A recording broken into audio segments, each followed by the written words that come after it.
It feels like somebody wants to sell me something! I told you he was on to us! In an open world game, because a player can go in multiple directions and take multiple actions in near random order, the world itself becomes the measure of change, since we have no standard progression through any different levels or specific linear story beats. Typically. Yeah, we go through scripted dungeons, or more difficult encounters or obstacles, or maybe another section of the map opens up, or we do hit story beats and a main quest, but still, it's how open game spaces change due to our actions that gives us a sense of accomplishment against the game's challenges, that gives the player a sense of progression through the game's challenges, and an impact from their actions in the world or the story, be it the Empire or Stormcloaks taking cities in Skyrim, NPCs being alive or dead in The Witcher 3, or the endless base assaults and territory changes in Ubisoft games. This is decentralized progression along a typically linear set of actions, since we can't have things be linear to account for player freedom. Now, that faction/territory control did get stale and cliche, but it was popular for a reason. It's a great way to show player progression in the world with freedom to support specific groups, or, whatever the case may be. It can easily be adapted to player skill with adaptive level scaling, or just, having tougher enemies in different camps for a more defined flow channel. And that's especially helpful if you're supposed to be taking the world back from a successful evil that has corrupted the land. Cough. Twilight and Twilight Princess, removing the evil from Termina and Majora's Mask and seeing those areas revert if you go back in time, removing Ganon's evil from areas in Ocarina. Nintendo knows how to do this, but with Breath of the Wild, they just chose not to. Instead, it seems like they simply threw random enemies into random areas with no mechanical or narrative depth and gave some half-baked reason for some simple respawn mechanic. It tries to give some narrative support for Ganon needing to be stopped, but it just becomes noise to the player after the millionth time and just reinforces how this recurring monster occupation doesn't seem to have any lasting negative consequences. The only faction that has any motivation besides being barely sentient pig people doesn't do much of anything either. It shows how the world barely changes over the course of the game. Now, this carries into the next video on the story and side quests, where despite progressing through the story and side quests, almost nothing is affected by the player's actions beyond the bare minimum, since the enemies and game space not only make the world empty if used improperly, but are also key features in helping or hindering the story themes or dramatic tension, like world building a novel or the set of a movie. So feel free to add parts from this to that, or vice versa if needed, almost like any well-structured essay that blends the end and beginning of conjoining paragraphs. Please validate my work, like and subscribe. No, but seriously, if you do like this video, why not leave a like and subscribe, since only about a quarter of my viewers are. Now, before we go any further, I want to throw down a quick disclaimer/explanation on a new comparison game. But this video is long enough, so I'm going to put most of it in the description. Feel free to skip to the next chapter if you don't want to hear about how I used Elden Ring for this study, or if you know that just because something did well monetarily doesn't mean it's the best thing ever made. But TLDR, important thing is that Elden Ring is better designed than Breath of the Wild. I'll be showing that in these regards, but further still, part of the impetus for making these videos was seeing that Breath of the Wild was still called the best ever years later. But while the original Mega Man and Mario are amazing and foundational, is it really fitting to call them the best ever when Shovel Knight did everything they did, but better? I'm going to specifically focus on how the enemies are used and how the game itself changes over time in Elden Ring, and I use the immortality cheat to be practical about my time with the game and this video. So now for that quick disclaimer. So if you're already rage commenting, "Look at Breath of the Wild sales chart, it must be doing something right, or it wouldn't have sold so well." Wow, dude, just making fun of the people who comment. Classy. To counter the overall concept of my videos, Van Gogh only sold one painting in his life. Does he suck? I don't know, especially since every art gallery would kill to have one of his pieces today. So again, not saying people didn't like or enjoy Breath of the Wild, nor that they're wrong for doing so, but millions of people have seen and thoroughly enjoyed The Room. That doesn't make it a well-designed movie.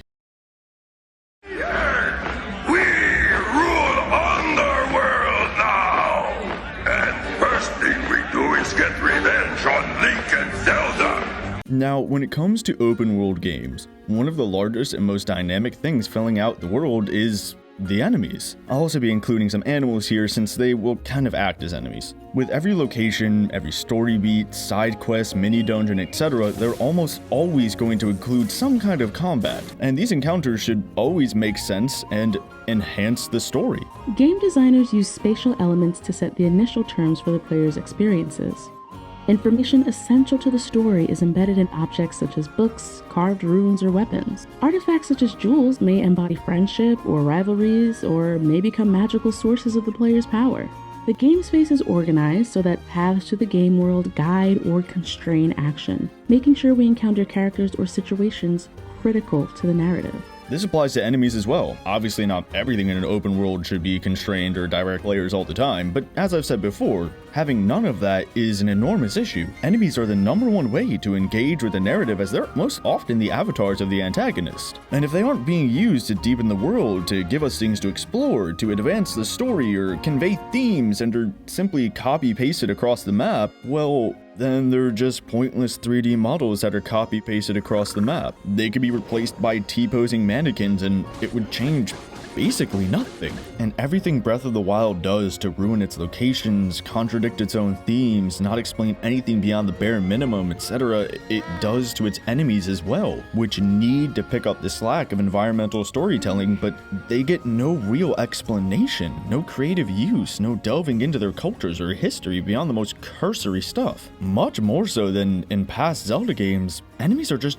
generic monsters for you to kill. But even then, many of those games were specific to their own regions, like the Deku Babas and Wolfos in the forest areas of Ocarina. Even when the Wolfos appear in the Gerudo training area, we can infer that they were captured and kept for training. Maybe not perfect, but in Breath of the Wild, we're given no understanding of where the enemies there fit into the story beyond just being basic bad guys. This is completely different than Horizon Zero Dawn's Zoids, who are the entire focus of the story, and there's no multiple complex side quests to see how Kaisar's Legion works here. Nothing beyond basic ideas of, oh no, monsters are nearby and they're messing with my berry picking. In previous Zelda games, we didn't really go that into things because, well, maybe there wasn't the technological ability to do that on the Nintendo 64, but mainly because the story, while having some fun twists and turns and memorable moments, while also making logical sense, was mostly a backseat context for video gaming design focuses of hiding chests behind bomb walls or going through dungeons with key puzzles. I mean, at the very least, you can say there was some attempt to say something by having the aforementioned enemies in specific locations. But here, there's no excuse when you make Ganon just some faceless blob of badness goo. Try to have actual character arcs with Zelda and also try to sell a world where a lot of people died in a great calamitous collapse. Something has to replace Ganon, and that lack of something clashes with the effort and the implied gravity of the story in other places. And if you're not gonna have another antagonist fill the role like Zant or,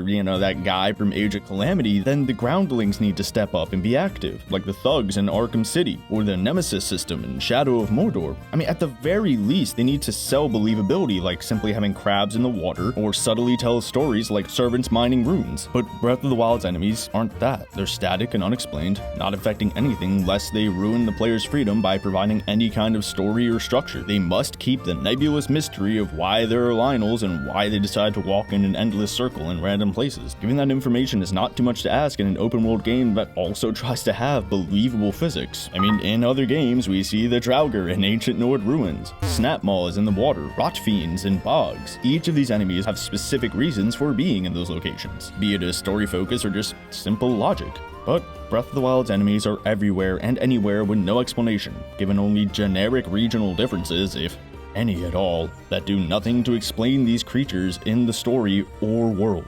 And like I said at the end of the last video, I think nothing shows this better than those dragons, because they fail at everything I've shown so far in this open world, from the effort to reward ratio to that checklist of what the developers wanted to do themselves and the failures of the big locations. Let's go step by step.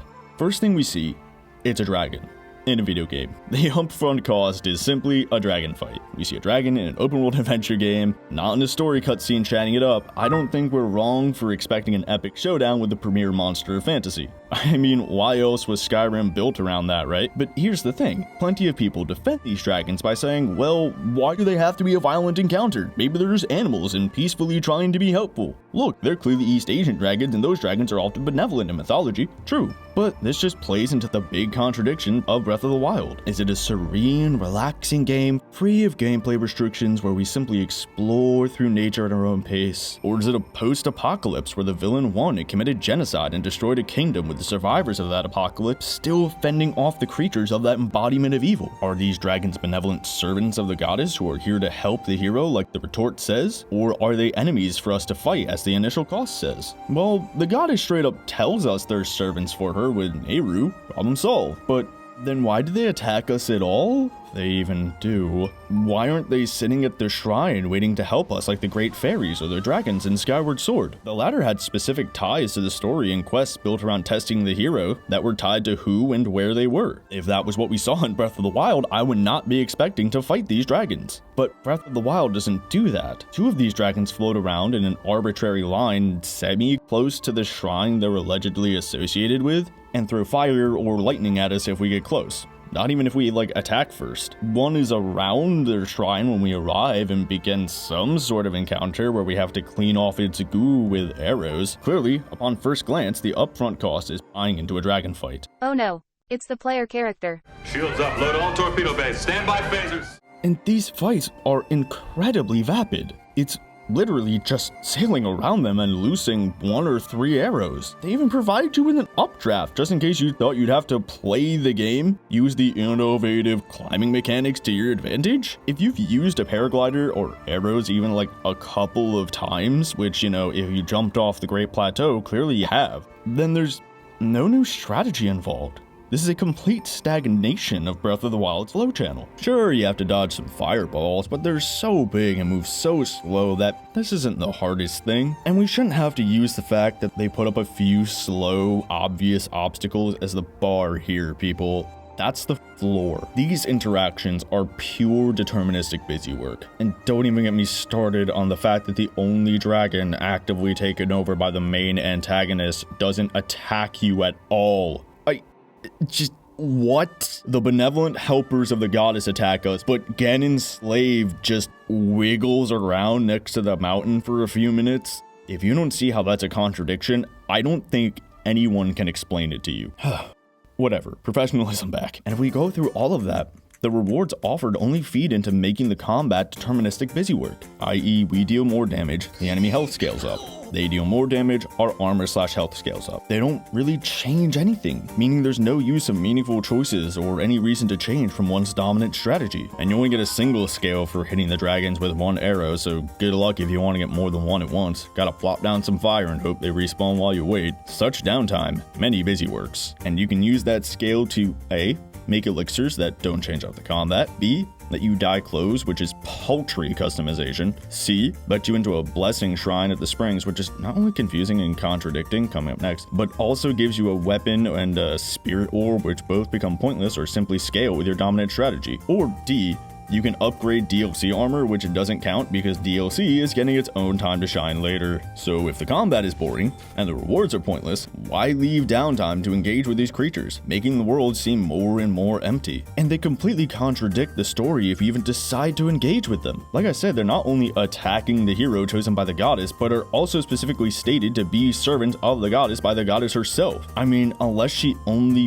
meant Naedra in that one cutscene there, but the fact that I even asked this question is a problem. Regardless, if this is a ruined world and they're her servants, well, why aren't these dragons trying to help fix this world? They serve the goddess and thus oppose Ganon. Did they not help Zelda when she was praying at these shrines? Why or why not? did they try to stop Ganon at all in some way? Why or why not? Did Ganon try to corrupt the other two dragons? Why was he successful with Naydra? What did that do to Naydra besides making it sit around and look winded? And Naydra being corrupted doesn't seem to be affecting the world around it either, so freeing it wouldn't do anything to fix the world Ganon had ruined. Absolutely nothing changes when a magical dragon servant of the goddess herself is rescued from the clutches of the embodiment of evil. We don't see how these dragons are affecting the survivors of this ruined world with their presence or new lack thereof. And since we don't see the dragons in the past, we can't say that they have any impact on discovering what Hyrule has become after the calamity. I mean, perhaps everything I've said so far supports the serene nature like how I spoke about in part 3.0. Though boring combat, nothing making you have to engage with these dragons means, you know, you don't feel pressured to follow the game's story or mechanics and can just do whatever you want, I guess. You can simply watch a dragon sail on by. Make a wish, honey.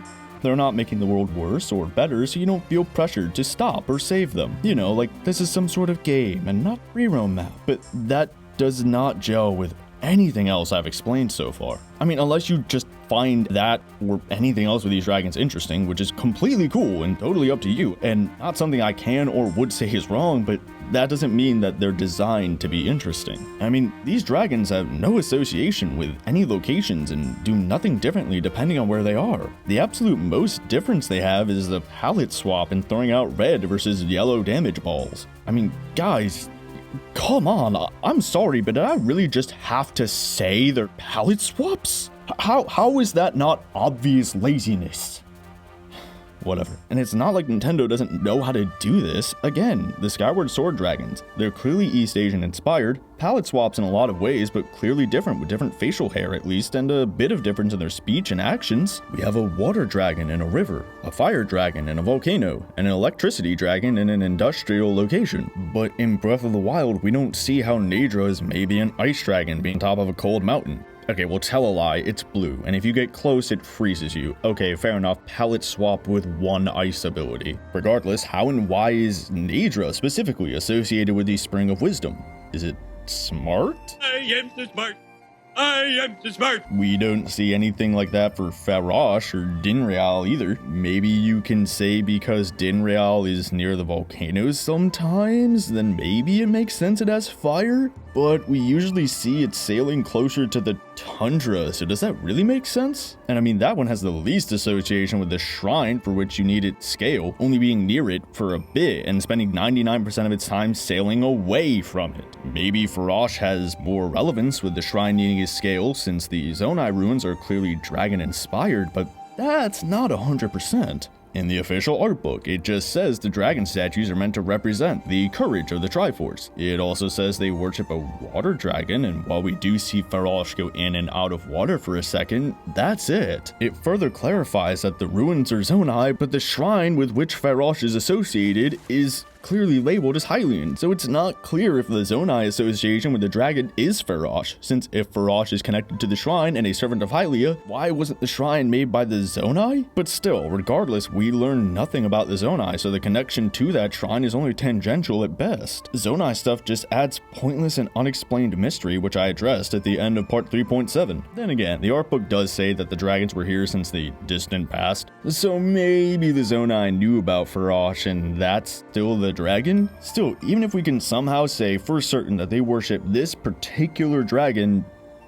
so what?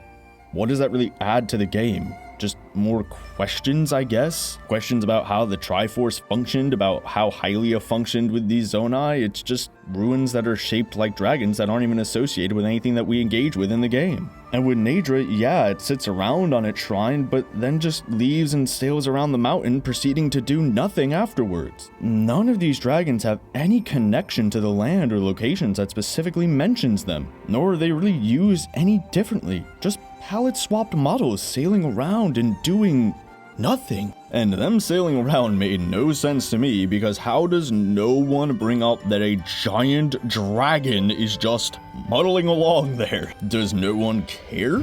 Well, I mean, according to this 3D model that purports to be a newspaper, apparently people can't see them. And I mean, it's implied that, I guess, children can? I think a few other people have mentioned them, or like seeing some lights to kind of direct the player to where the giant dragons are if they haven't seen them yet, so, huh? Well, I mean, looking at the art book only confirms they're servants of the goddess tied to the spring. Been around for a while, and people haven't seen these dragon spirits in the current age. That's all it says in the Hyrule Instagram scanner, too. Okay, that clears up nothing beyond what we see in the game. Fine, let's Google it. Okay, looks like most people are only guessing?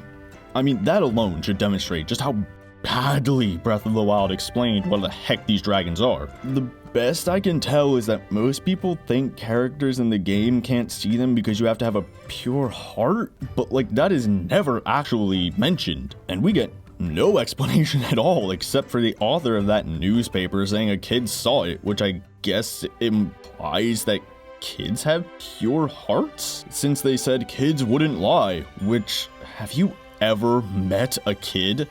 They lie. But that can't be the reason, because if the Zonai were worshipping Farosh, how did they see him? Did they all have pure hearts? Did they have dragon spotters? Wouldn't the Hylians have spotters then, and then worship the dragon that's associated with their god in springs? This is a completely broken story skill chain, like I explained, showed by how I came to the wrong conclusions about them, thinking the game just forgot to make these giant flying dragons a part of anything, since I never found this one book half kind of maybe saying that maybe they're real or not. There's literally nothing about them besides that they serve a goddess, have some connection to the spring, and people can't really see them, I guess? To be frank, it's impossible to come to one correct conclusion about them, because there's literally nothing here, and the few things that are there contradict each other. Well, at least there aren't any ties to past Zelda games with fan theories that don't mean anything, like with the Zonai. I mean, unless there are, and I didn't find them. But regardless, look back at the big location sections of part 3.7 to hear why those don't help this game. These dragons are literally nothing. Even looking them up online or in the art book just displays how vapid they are, and the few things that are there don't make sense. I've said it before, and I'll say it again. It's like we're given a book with one word on each page, and we're expected to imagine the story we want ourselves. That is not a good book, and the person who wrote that is simply not an author. They're just lazy trying to get you to do their writing for them. And, well, none of the other enemies here are any better. P.S. I'll be talking more about the Guardians and Yiga in the story video, just so you know. So when we look at the regular enemies, like the Moblins, the Lizalfos, the Taluses, we see they're really not doing any better. They aren't used in creative circumstances and don't fill the world with engaging encounters mechanics-wise. They aren't used to convey relevant emotions, whether for a post-apocalypse. They're empty storytelling husks and a genuine step back from the enemies of previous Zelda titles and just other games generally. And I don't think I need to add much more to that point than the enemy variety. I've been saying copy and paste and palette swap over and over in these videos, so let's actually take a look at that. Here is every single enemy you'll encounter in Breath of the Wild. Bokoblins, 5 different colors. Moblins, 5 different colors. Lizalfos, 8 different colors, but some shoot fire or ice instead of using their tongues. And stall versions and floating heads for each of them. Keese, 4 types. Octoroks, 6. Wizrobes, 6. Taluses, 8. Tiny Taluses, 3. Lynels, 5. Enochs, 3 plus a stall. Molduga and King. Little Yiga and a Big Yiga. Guardians, turret and in the ground. Flying, normal.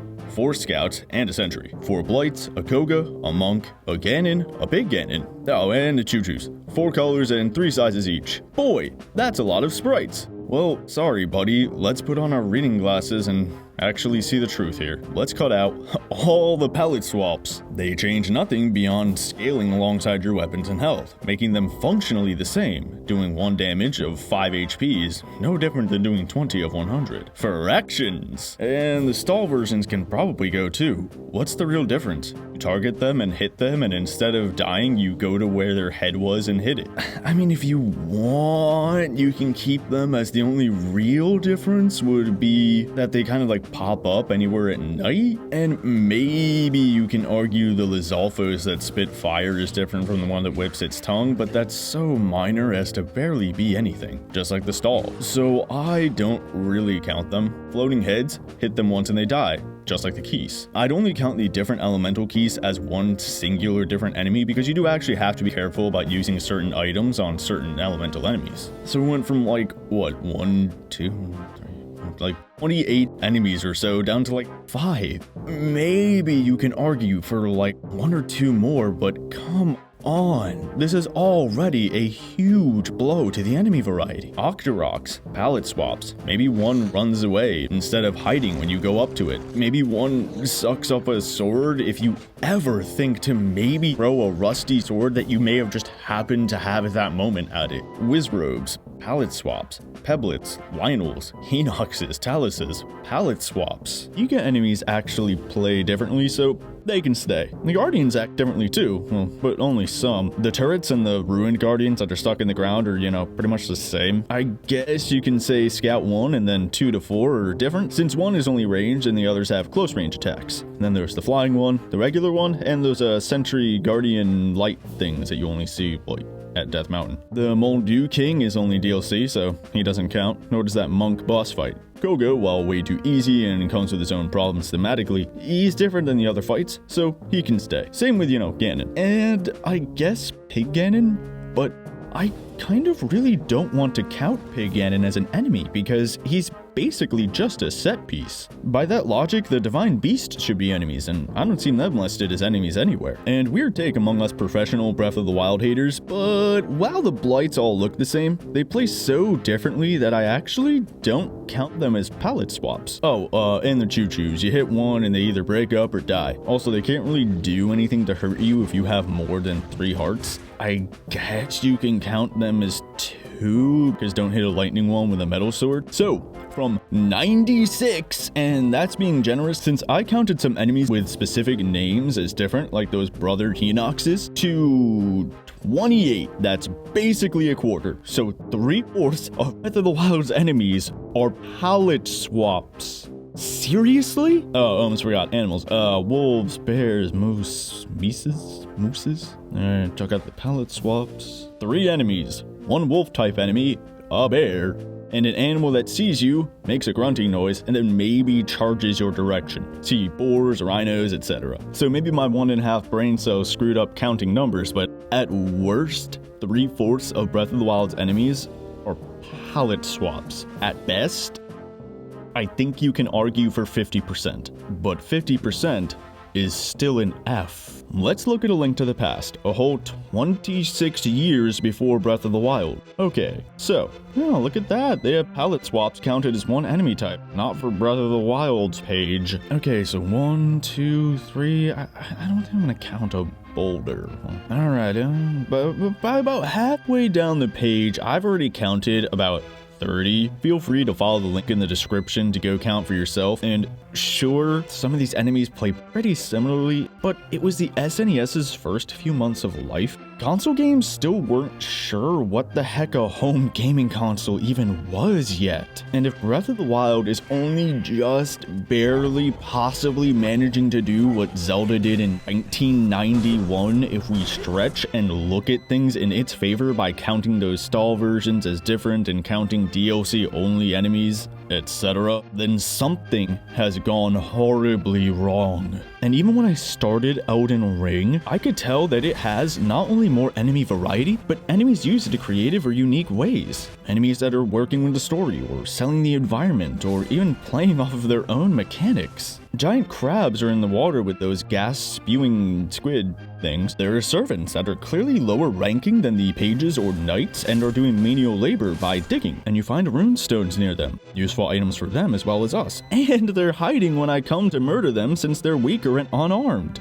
Dudes with fire just hold it in front of them. There's the aforementioned pages compared to the big knights, and then the full knights with helmets, which are above them to show an actual power structure. Those knights are seen fighting the vampire bat monkey people not too far away. A bit later, I saw skeletons falling down and not caring because they can just rebuild themselves. There was a procession with heralds hauling a giant cart like the one seen near an important castle at the beginning, showing a connection there. There are big Mungo dudes hauling that cart, but they're also the guardians at said castle. There are horse dudes spinning around you, there are guard dogs and guys with horns to alert people. There's a dungeon with jackass imps who camp around corners and whip their weapons like jerks that stunlock me and make me bleed in a dungeon with a floating cat statue. I eventually found my way to one of the minor Erd trees, saw a giant bear scratching trees like actual bears do in real life to mark territory. Then I found an underground land with ghost minotaur dudes, a tentacle weird thing that you have to hit him in the beak for variety in combat, a flower that spits poison, and obviously upcoming boss fight against a fiend from Witcher 3. Whew, already, that's a lot. And I mean, anyone who knows Elden Ring knows what I've described is like 5% of the game, but I've already described like 15 unique enemy types that fight in drastically different ways with unique abilities, and even palette swap dudes are used to convey differences, since fighting a page versus a knight is just like a red bokoblin versus a black one. I'd like to stress that, like I said in my little disclaimer that I put in the description, I do feel this is unfair to Breath of the Wild in some ways, since Elden Ring came out like 5 years after.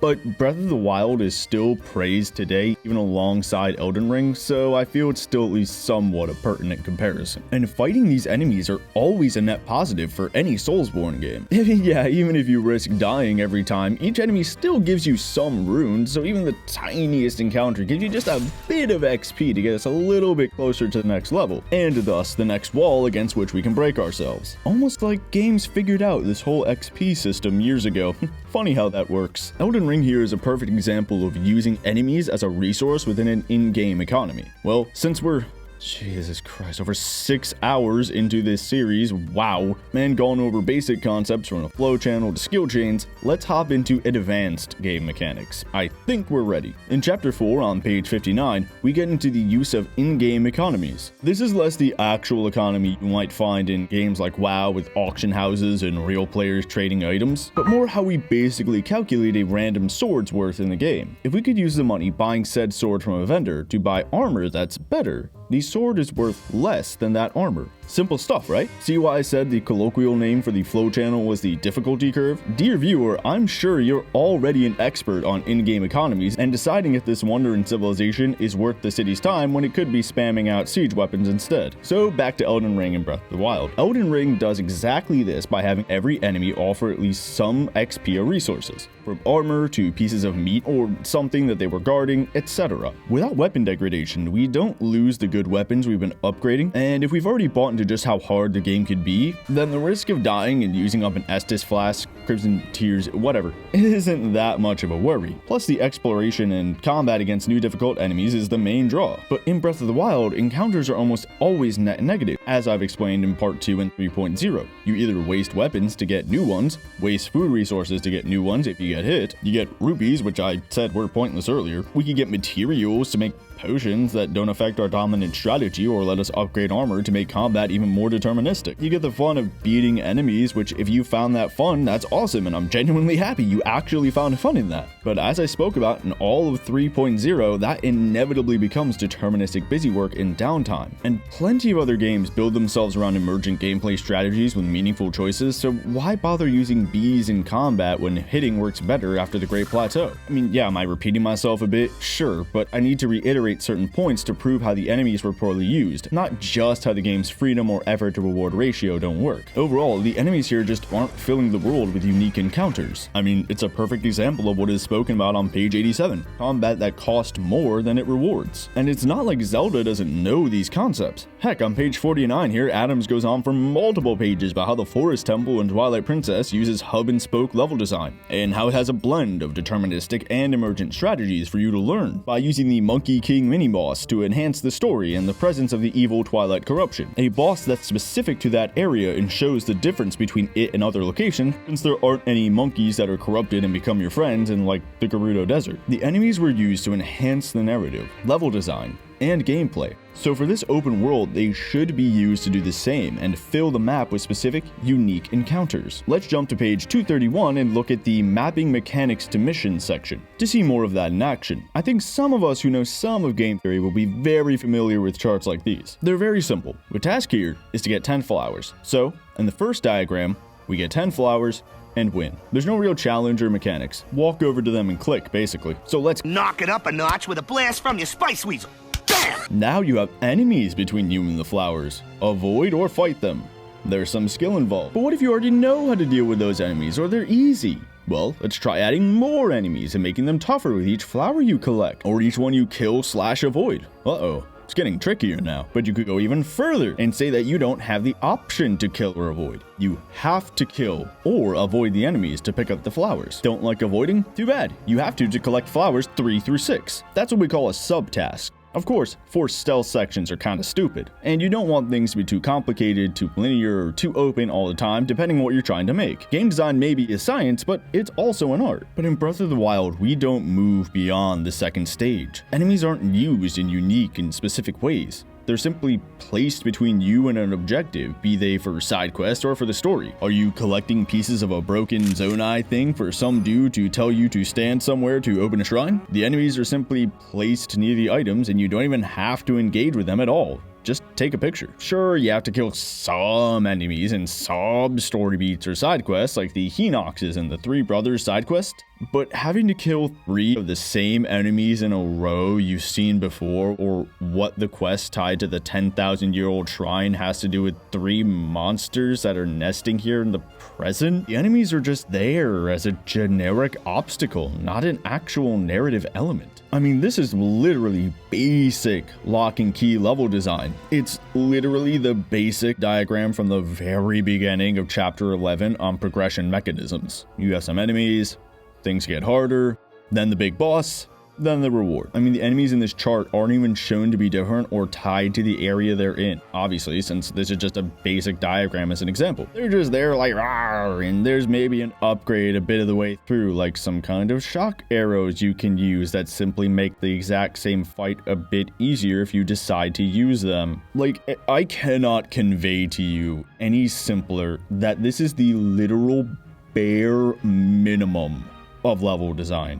Look at the ladder diagrams here and tell me which of Breath of the Wild's enemies/encounters are used in this way. I mean, maybe the Divine Beast, kinda, but then again, the most they can do is repeat the same move the Divine Beast mechanic, but that's not really about the enemies now, is it? And even there, the most complex areas in this game, even though the enemies placed there make sense. Sheikah robots and a Sheikah robot and enemies spawning from Ganon goo. They're simply standing in the way. They're barely doing anything besides just making us stop and go through deterministic busywork. Again, it's that level 2 on flow channel, if not level 1, because they play exactly like the keys or little guardian scouts we fought on the plateau. What about enemy bases? They follow the same pattern, often using an open space of game space organization, however on a micro scale, basically the circular encounter design like I described in part 2. Sometimes enemies are clustered around a campfire or putting some on watchtowers to sell that at least the barest minimum of an environment before they all, rush you. There's something you want, you engage with the enemies, you obtain what you want, and eventually realize that what you wanted isn't even worth the effort anymore. It's deterministic busywork that never changes. And we see no use of narrative elements brimming with potential despite such things being necessary, as I said in all of 3.3. We see nothing about Ganon's minions or how they're organized, how they interact with the land beyond attacking NPCs like any open world RPG has had since forever, or how they attack animals in certain areas, I guess to show where they're getting their meat from, like, wolves in Skyrim. Maybe they're sleeping at night, maybe they just wander around aimlessly waiting to see if the player character shows up. But all of that is the bare minimum. We don't see Ganon's minions building their structures, or debating if that structure is actually helping, like one of the orc conversations in Middle-earth Shadow of Mordor. One time I actually didn't notice the Lizalfos seeming to have a conversation, and I mean, I was genuinely surprised because I never expected that. They're also the only ones of Ganon's monsters that seem to use custom-made steel. I thought, are they more intelligent? Are the Lizalfos the monsters in charge? Where are their forges? How do they know how boomerangs work since their weapons come back to them when thrown? Do the grunts freak out when the elites die? But guess what? It was nothing. They attack if I got close, and that concept of the Lizalfos being higher ranking or just generally smarter never gets addressed. I mean, sure. You can say enemies react positively to food being around or get upset when you steal their weapons, which honestly is genuinely funny, I'm not gonna lie. But one Pringle in an empty tube is still getting a strongly worded letter and a request for a refund. The exact same thing is true in Hyrule Castle, the largest dungeon around. Here we have a vast array of enemies from Guardian turrets to Lynels, Lizalfos, and more. It's the end of the game and where the use of enemies should be on point, seeing as how this is practically their capital. So let's look at the map and compare it to these diagrams of lock and key level design. Now there are multiple paths, so obviously the basic lock and key design won't work. We can see multiple entryways and paths encircling the castle. Some lead nowhere and others to a Hinox fight or maybe Zelda's diary. However, all you need to do is reach the top of the castle and can take any way you want through this labyrinth. Sounds great, right? But back to part 2. That freedom simply means nothing can actually be designed. Enemies are simply placed so as not to restrict player freedom with some expectations of gameplay. In fact, you can avoid them all if you want by using the waterfalls or just climbing the walls. Even if there are some enemies that prevent you from climbing in some places, you fought or avoided them all already, or just simply scaled up palette swaps. I mean, heck, there are even the best items in the game laying around to make it easier in case you're not ready to fight these enemies. I mean, some guys are in a decent enough location for an encounter, like around a corner or under a bomb barrel or using a bow right across a jump, but why engage with any possible design when you're already in your dominant strategy and trained to be a spoil sport player? There is one linear path through the gatehouses of avoiding the lasers or simply running and maybe zigzagging, then fighting a Lynel or two. But as always, the enemies aren't used in any supremely challenging way to take us out of that dominant strategy, out of our downtime and away from deterministic busywork. Sure, it's harder to fight a Lynel in an enclosed space, but you fought them before and now have the best weapons. It's not that different from any other fight. It's barely any different than the first one. Maybe you can say it's still some design, but the fact that the final area has something that's just some design, then something has gone clearly wrong. Now, I'll go a little more into level design in a separate video, but combining these topics from this video and the previous effort to reward ratio and freedom elements shows how these enemies aren't being used meaningfully to fill this open world. And when that's true in this final castle, dude, especially since here is where we should see the enemies at their narrative height as well. This should be the center of any kind of society or power structure they or Ganon are trying to make now that they've actually won. We should see these monsters building homes and sleeping quarters or planning out how to do Ganon's will, wiping out the last of the Hylians and Zora and etc., rather than just standing around a place with a ruined table. They're doing the exact same thing they do when they're just standing around on the tree forts and rocks, wiggling their pig noses or infinitely chasing a boar. I wish I had more to say, but they really are just standing there. They're in a jail cell for some reason. They're in the docks for some reason. They've got Lynels locked in gatehouses for some reason in a very video gamey mini-boss encounter. If you're gonna go full open world with environmental storytelling and all that, give some reason for these things. The Draugr were all in their coffins or walls because that's how the Nords buried their dead. The Dwemer robots were still in the ruins doing menial tasks against the passage of time because they are automatons who have yet to deteriorate, built by an engineering proficient people with nigh magical skill when it came to building, and we see that because their work lasted longer than they did. Whoa!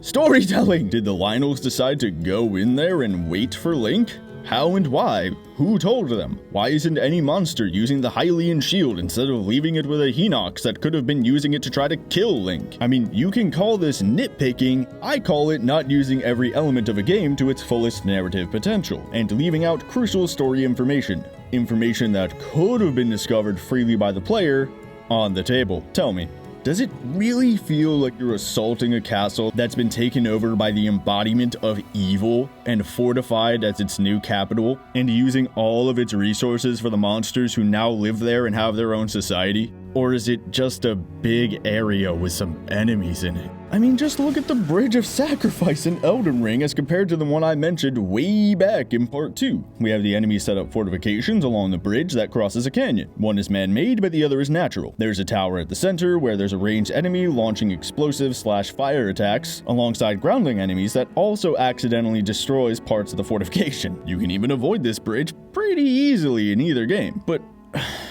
Alright, professionalism pause again. Just freaking look at these two, okay? Breath of the Wild just looks empty. It looks pathetic. It looks like random 3D models were placed onto this random natural bridge for no reason. There's supposed to be obstacles, right? There's nothing on either side of this bridge for them to guard. There's a tree fort somewhere near it, but why do they need to defend this bridge? From what? Isn't it in the section that was destroyed by the calamity and thus is in their home territory now? I mean, this is just a bridge, not a military base like the one I described in part 3.3. There's no details to sell this bridge the way they are here in Elden Ring. There's a campfire for the soldiers, hanging corpses to ward off rebellious servants from the nearby castle, crumbling sections denoting that this world is in disrepair, or this just being a bridge at all to show how this section of the ravine was crossed and defended. Breath of the Wild just got 3D models that are there. I mean, sure, I appreciate how the enemies can defend both sides of the bridge, but like, why? Only to accommodate player freedom, not for any narrative purpose to enhance environmental storytelling. I mean, it does strike me as weird that the ballista in Elden Ring is pointed away from the castle that was taken over by the servants. It seems to me that they should try to keep those rebellious peasants inside. I mean, maybe there's some deep lore reason I don't know about, but that could honestly be one point against Elden Ring in fairness here. But the absolute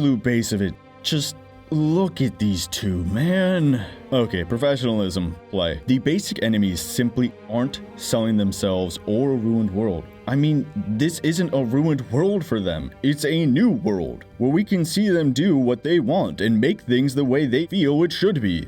This is, for all intents and purposes, the age of the orc. Sauron has won. Again, the orcs in Shadow of War in Mordor were preparing for Sauron's return, building, talking about fighting, having power dynamics, etc. Breath of the Wild's enemies just don't do any of this. Not even reaching the level of Skyrim's bandits who would T-pose around and use the cooking pots or sleep at night while talking about what's around, but occasionally engaging in the story and side quests. They might hold up roads or deal some skooma, but Breath of the Wild's enemies just exist, and everyone seems to be fine with that in the game. As I explained in part 3.3, they're sitting next to Goron City with no defense against the heat, even though you now have red taluses instead of gray ones to show this is lava land. The Gorons don't seem to care monsters are chilling a few literal stone's throws from the city, and the monsters don't seem to be sallying out and disrupting people on the road either. The same is true of the monsters next to Gerudo City, the ones in the exchange ruins near the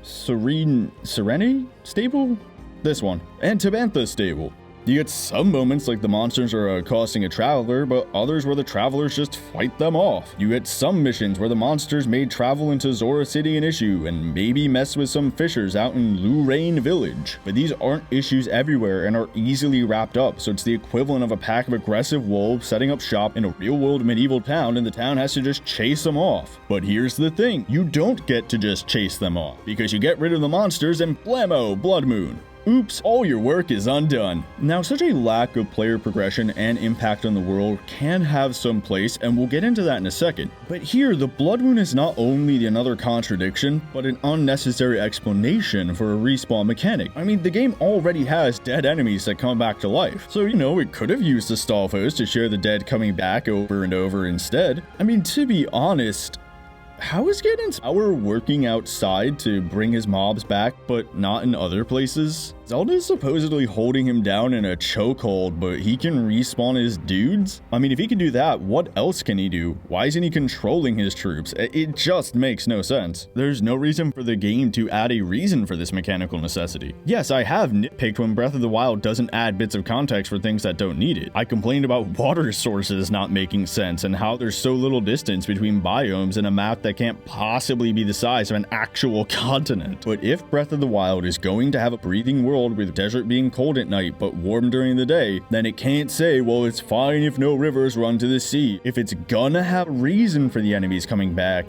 that reason has to not contradict the world. Putting aside that it makes no sense for Ganon, the Bloodmoon shows how, yet again, we see Breath of the Wild torn between two ideas: pure serenity and post-apocalypse. Is this Bloodmoon thematically flooding Hyrule with a constant tide of post-apocalypse monsters against which the people can only survive and not thrive, like Lorule compared to Hyrule in A Link Between Worlds? Or are the monsters no issues, so no one even has to build a wall? Dark Souls didn't have a reason for enemies respawning. I saw a few fan theories, but there's no direct statement beyond that's how my game was designed, and that's fine. Advanced game mechanics, again, speaks on this with Zelda as an example for the near endless pots in Zelda Dungeon with item pickups. They don't necessarily need a reason to exist, and we were fine getting item pickups because they were needed to replenish our supplies. They could even be used to let players know what's coming up next if they suddenly find a bunch of arrows. And that's fine. I mean, do we need a reason for why Link could tank getting stabbed by a whale-sized harpoon from a 12-foot pig monster and walk it off? No, dude, it's a video game. But if this game is going to put in a reason, and it's an issue if it sucks. Skyrim puts random items in chests in dungeons. Does it need a reason for why the chest in the locked-off Nordic ruin has swords that were used in the current days of Skyrim?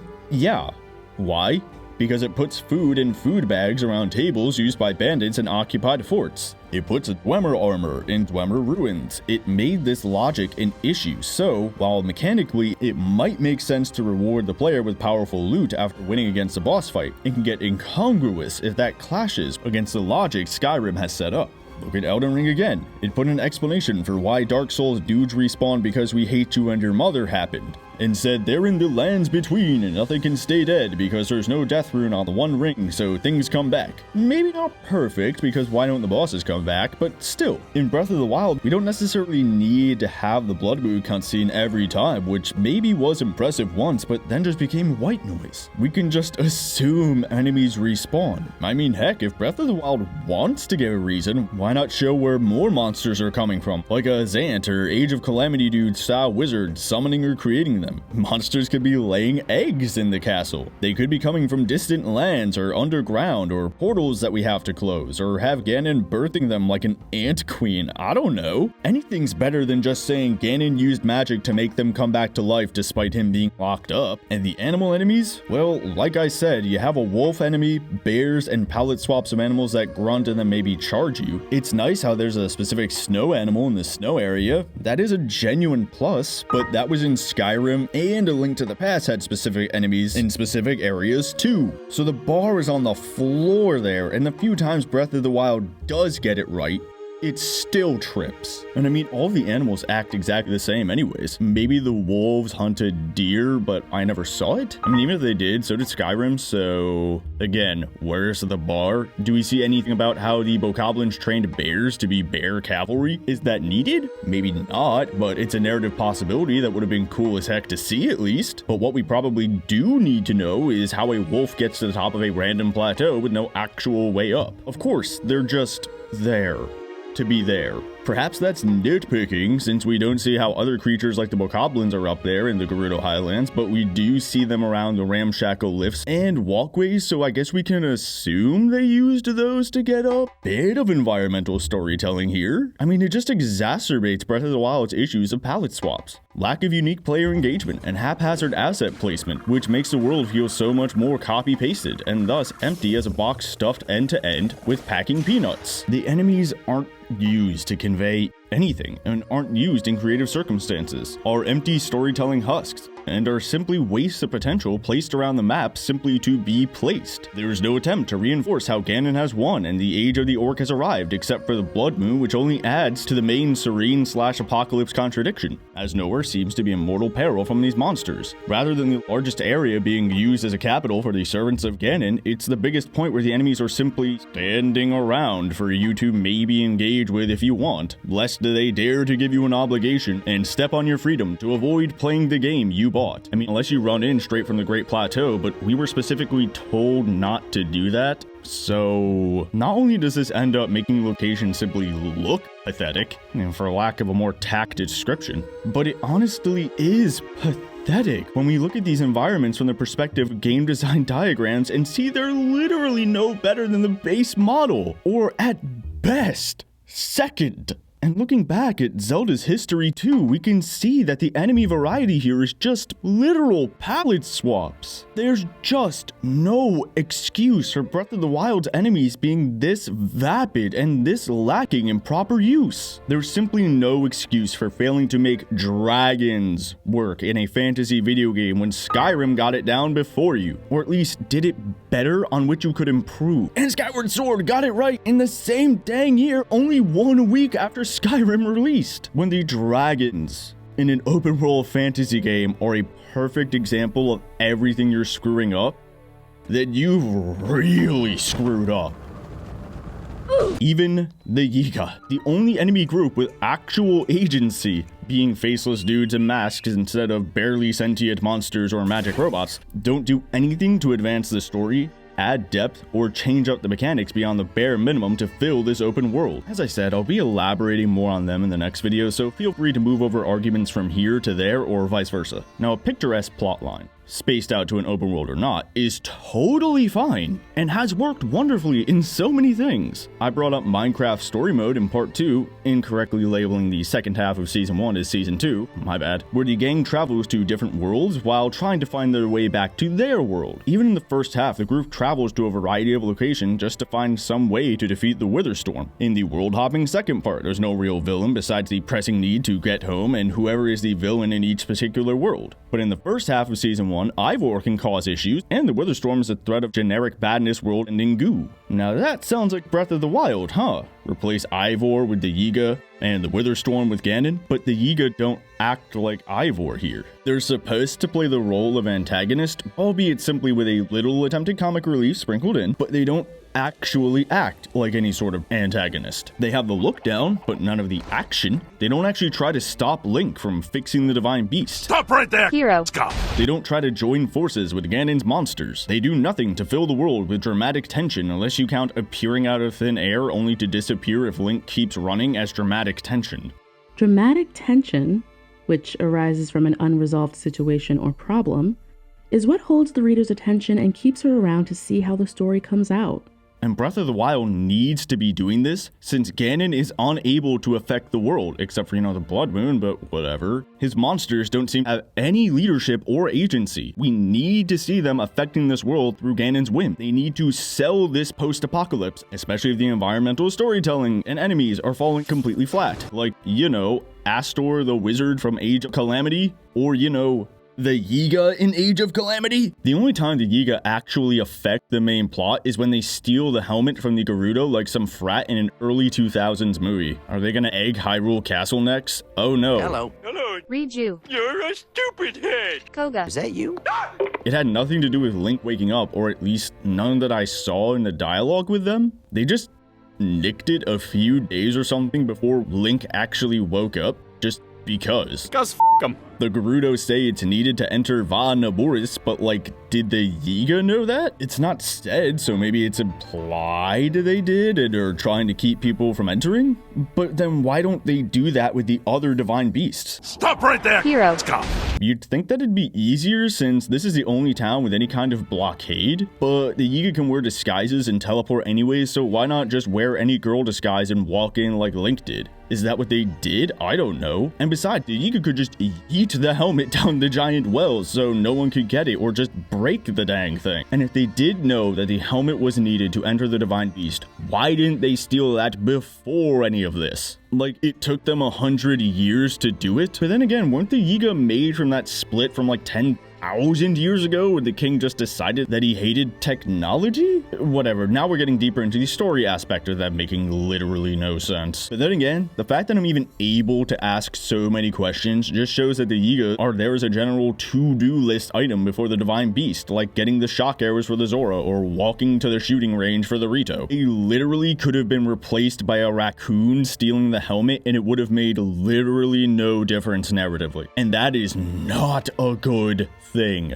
So them adding to the main story within this world already seems like kind of a bust, so what about filling the world generally? Leader Koga does say that they were looking for Link, and you do see people who are Yiga in disguise who attack if you talk to them before you take down Koga, but those Yiga don't die when you beat them. We don't have to see them get sliced in half, but what's wrong with them flopping over and poofing away into dust like the other monsters and say, oh, it's because they gave their souls to Ganon or something? Just because a robot wants to kill humans, that makes him a radical. I mean, they just teleport away, so did the scouts not report this to Koga? I mean, I guess you can say this dialogue that he said here works either way, but still, once you defeat Koga, the Yiga switch from doing nothing to sometimes popping up when Link's walking around, so I guess it's implied they take him more serious, but they don't if I beat the scouts. They don't say, oh my gosh, I found Link, the legendary hero destined to defeat Ganon. Get him! Like, what? The Yiga aren't necessary to the context for these open world encounters written here. Their inclusion before you go to their hideout makes little to no sense. Afterward, it makes little to no sense, and overall just does not fill this world with anything more but random questions and random encounters. Yeah, like I said, I do enjoy how they play differently from other enemies and each other, with some genuinely unique abilities. That's very good. But alongside the narrative failures, after the 100th time fighting them, those random encounters don't really mean much, do they? I mean, especially when you could just run past them, and instead of being good Ganon soldiers, they say, well, alright, I have to respect their freedom to not want to fight me rather than kill the only thing my master actually needs me to kill. I mean, if you look at the art book, it shows concept art for Yiga clan tags being graffitied across the land. That would be great to help sell areas controlled or contested by the Yiga, or how Ganon's troops have just taken them over. You could even wipe them off if you had a mop, or see people cleaning them off if you liberate an area from Ganon's grip. That would be really cool. But of course, just like the designers said, blasting all the interesting details off the Zonai pillars all around the map, for no reason, we just don't get this little detail to fill the world with interesting environmental storytelling. I mean, the only time we get anything about the Yiga beyond they bad, and they like bananas for literally no reason confirmed by the art book, is when you're talking to this random dude outside of Impa's house. He just gives us a big ol' info dump on the Yiga. That's the reveal of the 10,000-year-old magical evil ninja clan that's devoted to Ganon? What? Well, you got me. By all accounts, it doesn't make sense. No cutscenes? No experiencing them acting against you throughout the story? Beyond popping up to fight you if you walk through the right hitbox or something? Beyond doing one divine beast where they have literally no actual connection to that mission beyond just being generic thieves? Who honestly thought to talk to this random dude again? Seriously, these are the only human villains with a history who aren't generic monsters who swore allegiance to Ganon. And this is how we learn about them? Actually. No, not Strawman, actually. Seriously, the people of Kakariko Village do bring up the Yiga. Oftentimes it's generic, bad, curse them Yiga. But this one dude, if you talk to him in his house at night, says they offed his wife. Whoa, post-apocalypse theme back. The villains are being villainous. Yes, now we're starting to see this world filled with engaging story. But it's only one dude and in one place at one time. I checked online to see if I missed anything. I mean, yeah, obviously maybe I did, but the fact that I missed the antagonists being antagonists is not good, man. Still, he doesn't even say this unless you're in his house at night. And I mean, maybe you stumbled across this, but like I said with the dragons and shrines, etc., a broken story skill chain can lead to bad conclusions about a game's fictional world if you're not gonna show this stuff in the game. I mean, guys, it's storytelling 101. Show, don't tell. We don't see the Yiga doing these things in the main missions, in the environment, or in side quests. Only if we happen to talk to a couple of people who tell us things we don't see. Except for one time. If you do 3 different side quests, a third will trigger. The Stolen Heirloom Shrine Quest. Now, I'll get into the structure of this side quest in the next video since... But the important thing is that we hear this shrine ball has been taken. We eventually find out that this dude who had his wife killed ratted you and the village secrets out to the Yiga lest they kill his children. Whoa, actual stakes, narrative tension, and a real threat. Yes, this is what I'm talking about. But like all Breath of the Wild things, it takes 1 step forward and 2 steps back. I mean, 1, who cares about this rando?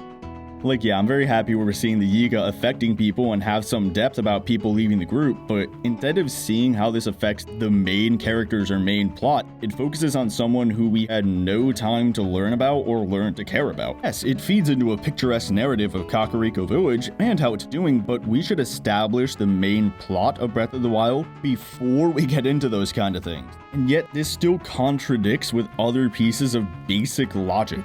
The Yiga steal this ball to get revenge on the dude for leaving? I thought the revenge would be killing his kids. Why does stealing this random ball that's sitting next to Impa that only Paya really seems to care about actually affect this dude? And I mean, didn't they also say they were threatening to kill Impa and Paya too? Isn't Impa the leader of the town? Didn't she work against Ganon? If the Yiga could sneak in and steal this gumball, why didn't they kill her? Also, like, where are the ninja from that one memory? Are these dudes them from 100 years ago? But then, like, where are the others guarding her or out looking for the ball? Or watching the passes into the city instead of a single door into Impa's house or something? Also, the Yiga can, like, generate clothes for their disguises, so, like, why can't they just generate the Master Sword or Sheikah Slate? And how come Impa doesn't know what this ball was when she was around when they figured out the Sheikah technology 100 years ago? And why doesn't Pura come in and explain it? She's another Sheikah expert. They could just go over and ask her. I mean, did no one think to connect the glowing circle Sheikah peg with the glowing circle Sheikah hole outside of town? See what I mean? The Yiga just aren't filling the world with engaging story or encounters or details or quests. And the few times they are, it only brings up further questions, just showing how bare this whole world is. Like I said, I'll go a bit further into the Yiga next time, but for now the main takeaway is that they're concentrated in one area narratively, with no real impact on the world except for maybe a side quest or two that barely makes sense and aren't actually doing anything in the story beats despite having every logical reason to do that. And the one time they are, you could literally replace them with a T-posing raccoon and it would make no difference. I mean, they could be in charge of Ganon's monsters since, you know, they have actual brains, but we don't even get that interaction either. And if for whatever reason you don't want to have a Zant type or the Yiga be in charge, there is already precedent for how these unintelligent monsters could function without Ganon. As I've been showing, I refer to the late great Zelda cartoon from 1989. I mean, look at Zelda and tell me their character designs aren't the same. The final episode is literally about just this, where Ganon is indisposed and the moblins try to launch an attack on the castle themselves, but bicker over who's in charge and how to do it since the boss is gone. Zelda and Link then laugh at them for being idiots and sucking at attacking. Clearly they're lost and can't handle things on their own. And this could be perfect if the game wants to focus on the serene nature and relaxing side. It could be used to supplement how goofy the bokoblins can be in Breath of the Wild or how cartoony the enemies look, letting people not feel a sense of urgency to fix the world and focus on rebuilding in a peaceful place like with Terrytown.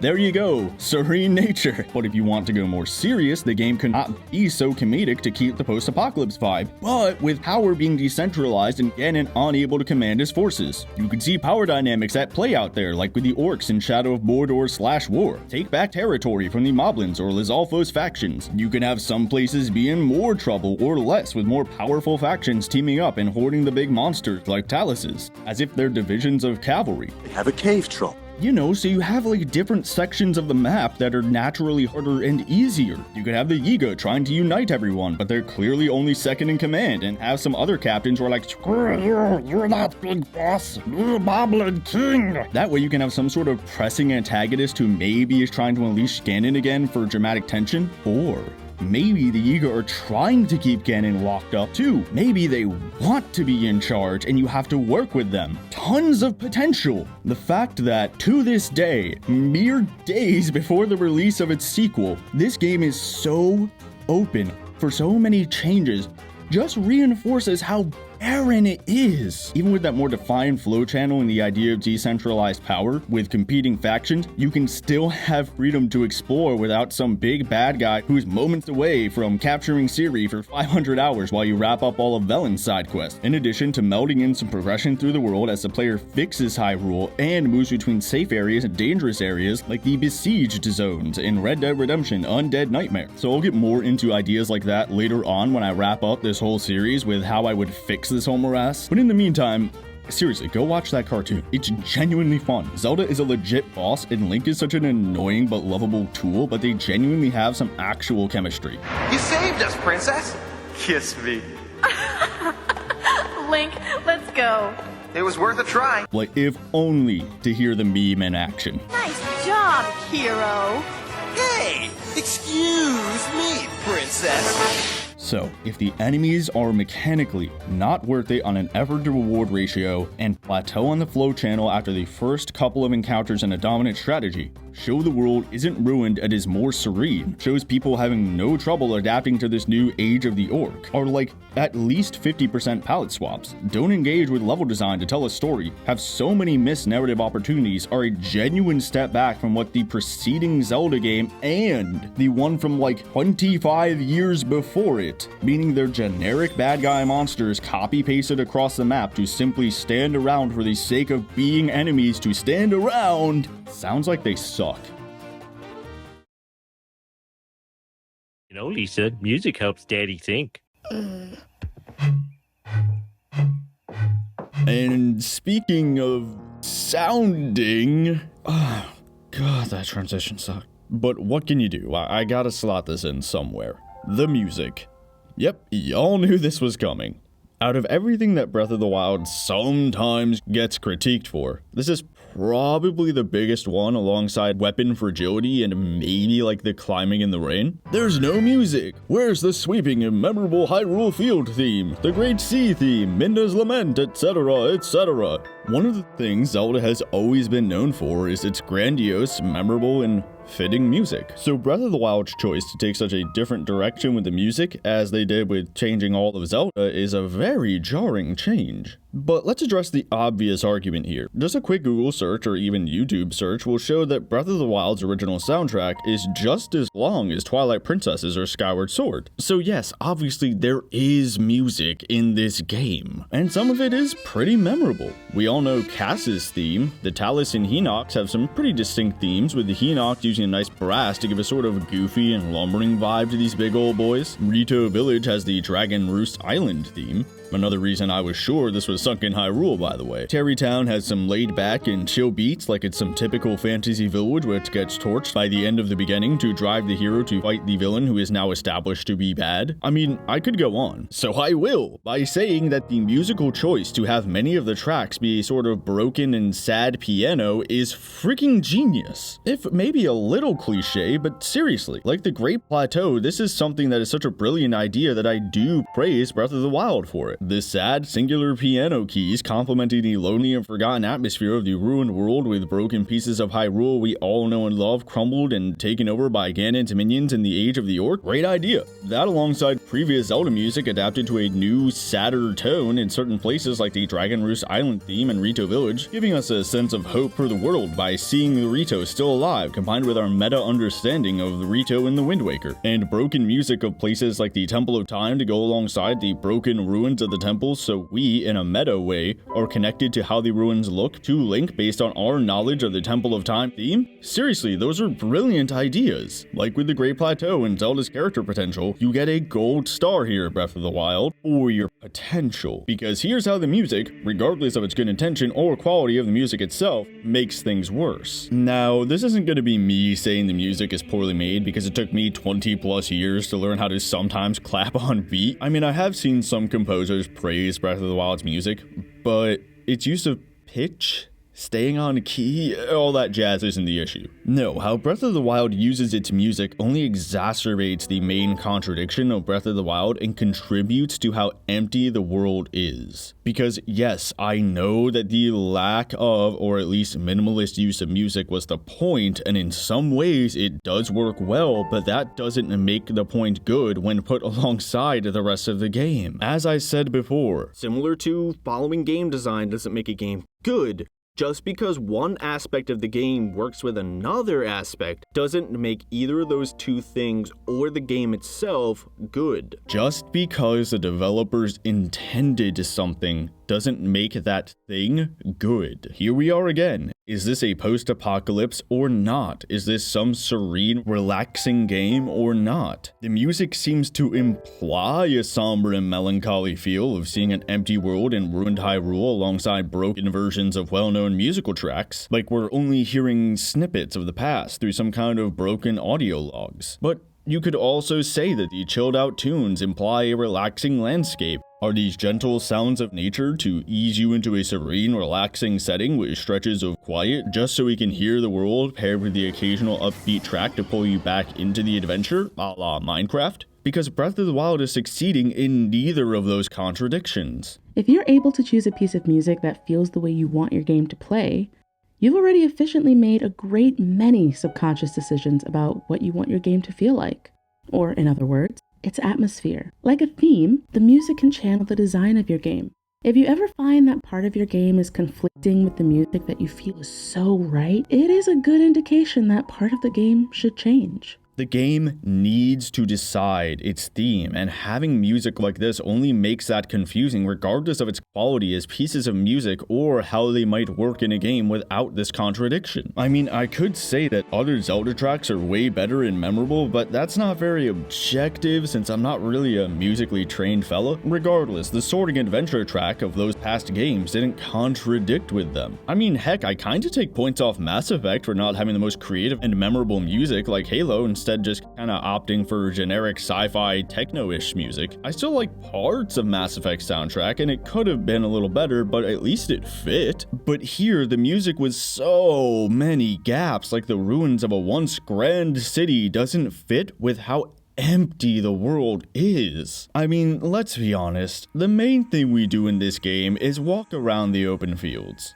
right? And let's just look at the waveform for the basic music of the main field. Look how much empty space there is. Kind of helps people think there's no music when one of the main tracks is basically just the occasional piano key. Now, am I wrong for some people where the main music they heard wasn't the main field? Yeah, probably. But I think this applies to the whole minimalist soundtrack, and while people saying there's no music is hyperbole, responding with, well, there's just as much as before, but now it's super minimalist, only papers over the genuine issue from which that hyperbole stemmed. I mean, plenty of Breath of the Wild song variety is just reprisals of night themes or songs with notes that hang on for so long that there's more empty space than song. And in such a barren game space, having no or close to silent music only makes the whole thing seem even emptier. I mean, to be honest with you, almost all of my time playing this game, I had a dang audiobook on, and this isn't even Euro Truck Simulator. Breath of the Wild was not sold like that. And like the music's wasted potential crashing against other issues in this game, the sound mixing does the same thing. It is genuinely well done in many places.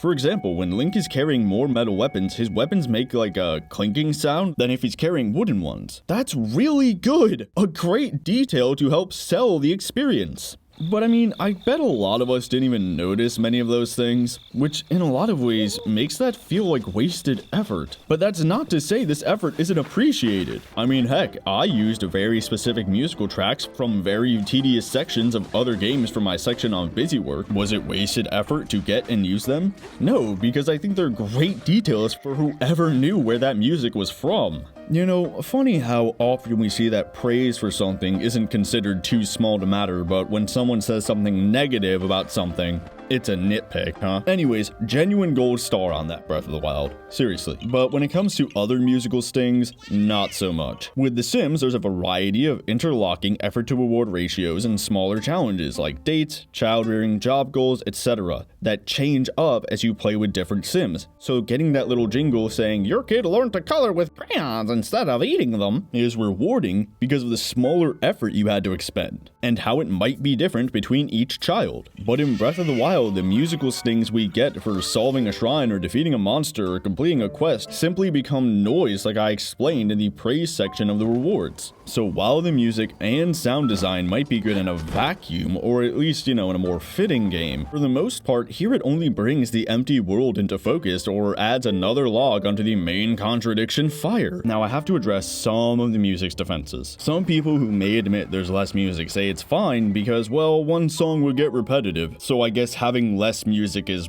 better. But then the game proceeds to have one type of music for the entire overworld, an understated and broken sad piano that gives us a few notes and then empty space. How is that not repetitive? And at least for me, the music was so understated that I literally never noticed it change much at all from the desert to the tundra to night to day. The cities have some decent music, yeah, but we spend so little time there compared to the main field that it's barely memorable, and when the vast majority of the game is these open fields,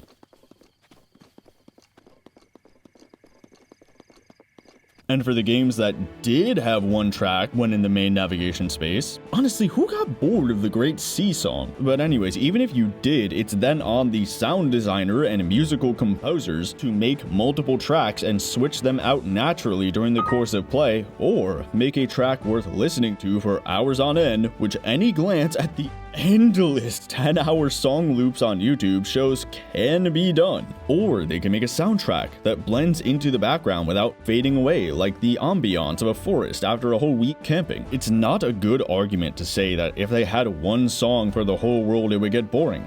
Yeah, it would. Obviously. That's why games like Skyrim have multiple day and night themes, and Breath of the Wild could have done better having been released 6 years later. We don't have to make an excuse for the game. We can simply point out that it could have been done better despite any good intentions. Like the old saying goes, the road to hell is paved with good intentions. I thought they were supposed to reciprocate. No more. Empty. And so much of this game was good intentions. As I explained in the wrap-up of the checklists and big places, I appreciate the effort for mystery. And despite so much of everything I've explained so far being intentional, from the complete adherence to player freedom in all aspects of design, to the use of roundabout ways to solve puzzles or beat enemies, to the lack of environmental details for us to imagine whatever we want, and the minimalist music, it all comes to roost in this section right here. The culmination of all my, oh my god, like 7 hours or something of complaining so far. The culmination of it all is an empty open world. One that doesn't change over the course of the game.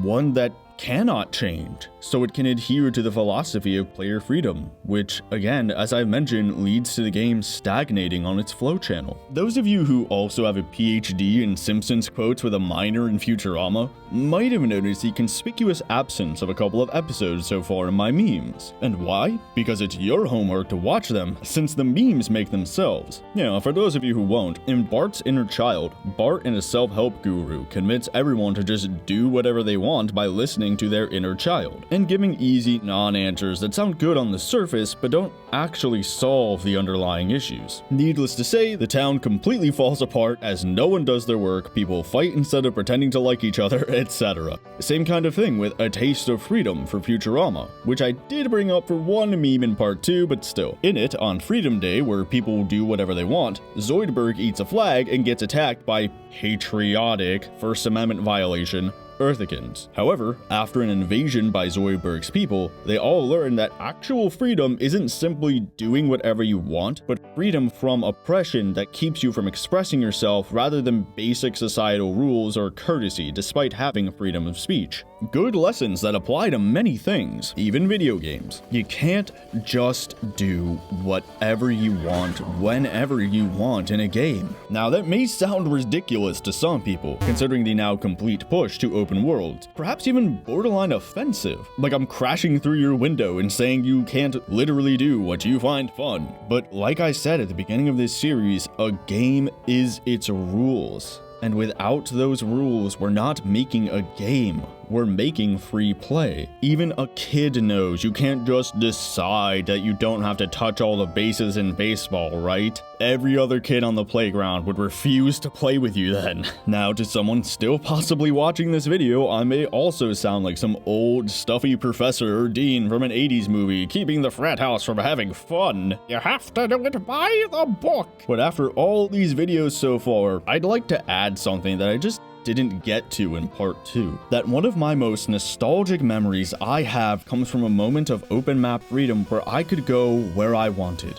I love the open section of Pokemon Gold, Silver, and Crystal after the 3rd gym, where you're free to explore left or right in Ekritique City, with that soaring adventure music on the routes and the different landscapes from what you saw before. There was a farm, a seaport, a mountain, or a dense forest lake that made me feel like I was on a freeform adventure for the first time. You could even go back to past areas if you wanted to and explore with your new HMs. To be honest, it's probably why Ekritique City is my favorite location in all of Pokemon.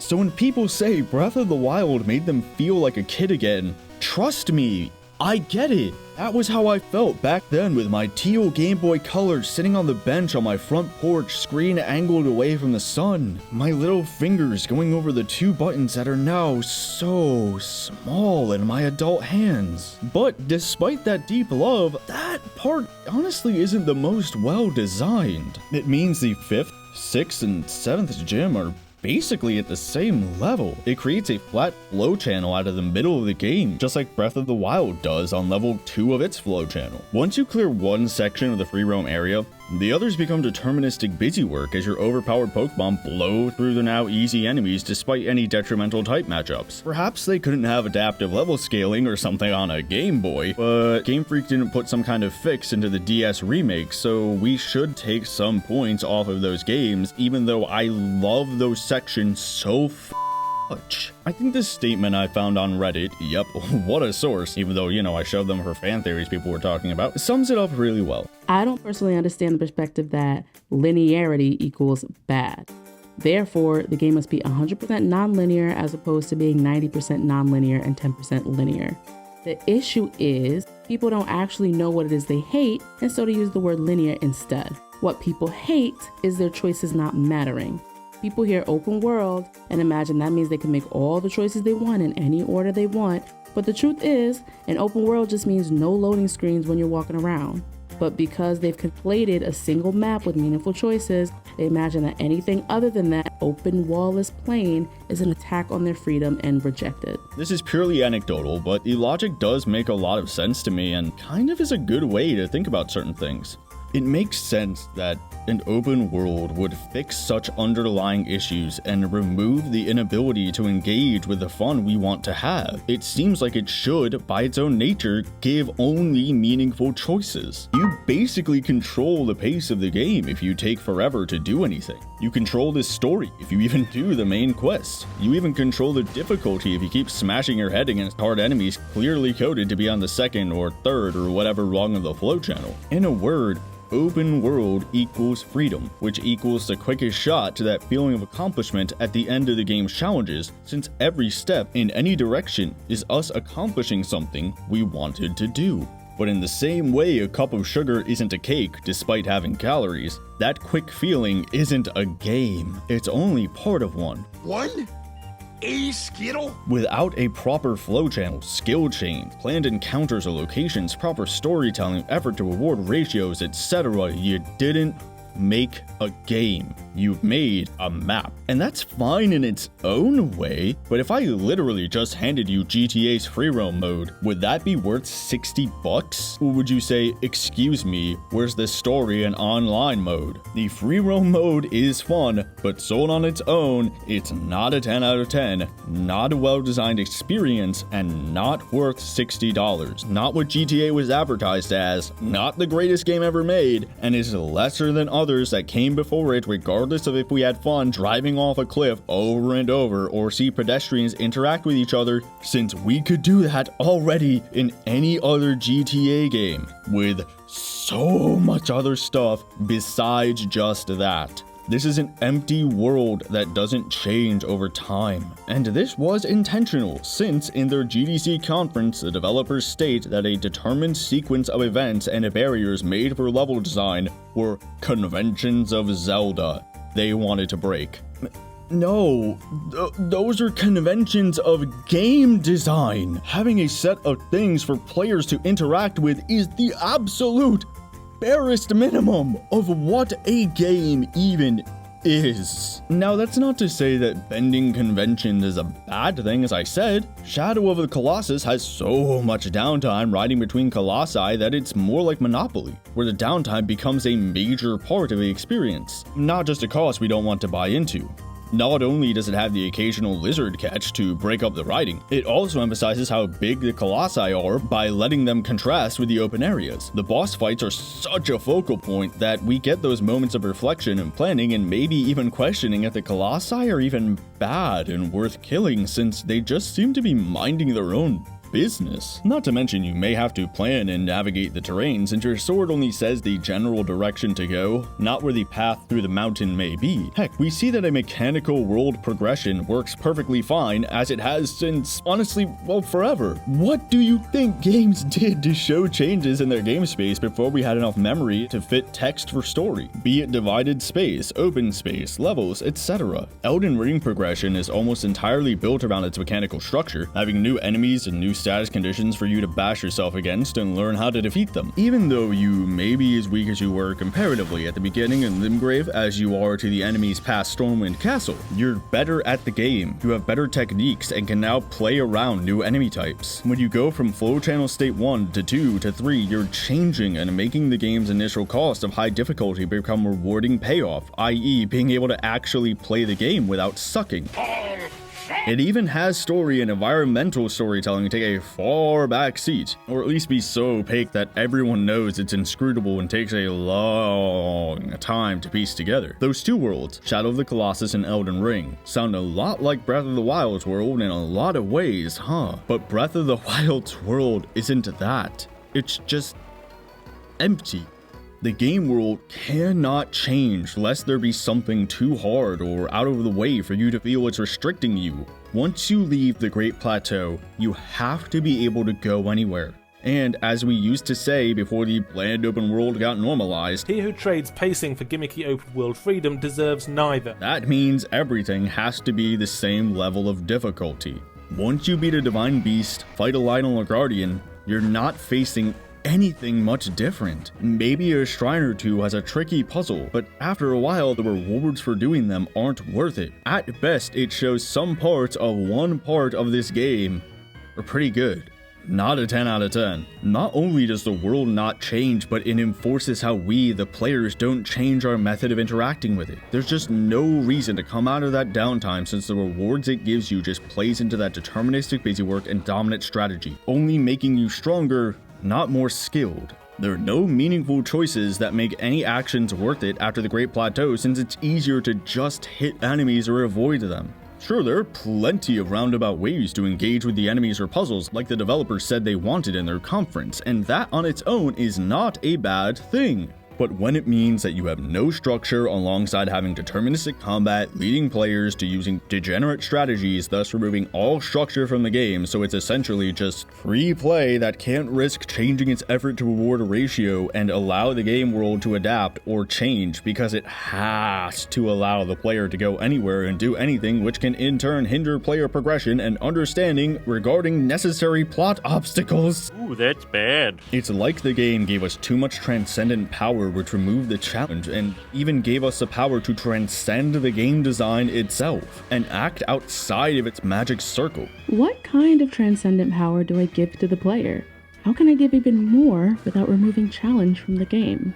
But I mean, despite saying these esoteric concepts aren't sacrosanct plenty of times, we can be pedantic and be like, well, actually, Nintendogs doesn't have a flow channel, so it must suck then too, right? By your logic, you're just a classic hardcore get-good jerk who can't accept that games are a broad spectrum. Why do you hate casual games? Thank you, Strawman. But remember, I've used Minecraft and The Sims as examples of games that do better than Breath of the Wild at encouraging intrinsic goals with a deep set of hierarchical actions and rewards, and you don't get much more casual or no-point open-ended than those games. And I, and most developers, agree with you. Not all concepts are dogma to follow all the time. Don't do what everyone else is doing. Don't accidentally make a career out of being a fan, paying homage to your favorite games. Don't implement combat, racing, and platforming gameplay just because that's what's already been done, solved, and expected by the audience. Really think about your subject matter and how your game can convey it.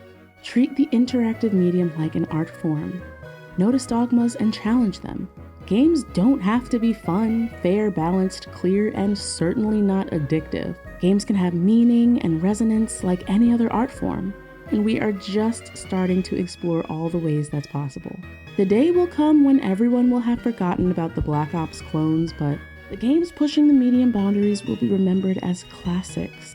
Strive to design one of those. I mean, look at Getting Over It. It breaks game convention, but uses that to comment on the medium of video games itself, actually compensating for its difficulty, where the intentions of the creator actually matter since the game is still technically a game with a flow channel as things get harder, but uses any other breaks of game design to make its artistic statement. It's showing how difficulty in games isn't black and white. Prohibitive costs don't have to be so, and we don't actually have to get mad at a game. But Breath of the Wild's not making a statement. It's just open so you can wander around and never actually see anything change. And some games do be like that. Mechanics aren't the only thing games can sell themselves on. We knew that since point-and-click adventure games, and in an open world, we can see the world tell us about itself like we were really walking around, noticing details and seeing things change because of something else that's happening in that world.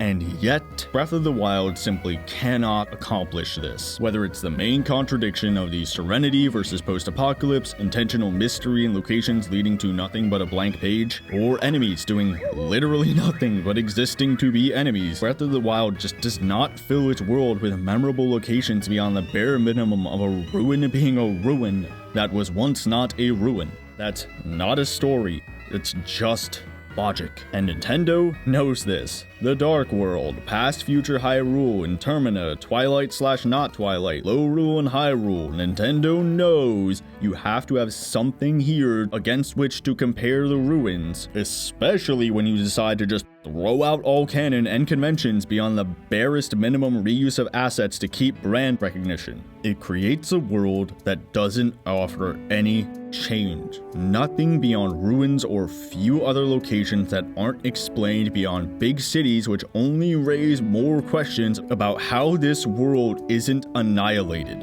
And not only is that confirmed by the official art book, but it makes the world feel more calming, which doesn't gel with the implied canon mass murder since no one seems to be acting like a survivor of that genocide. Instead, they just give some token curse them Yiga or Peppy, you can buy potions at the potion shop barks.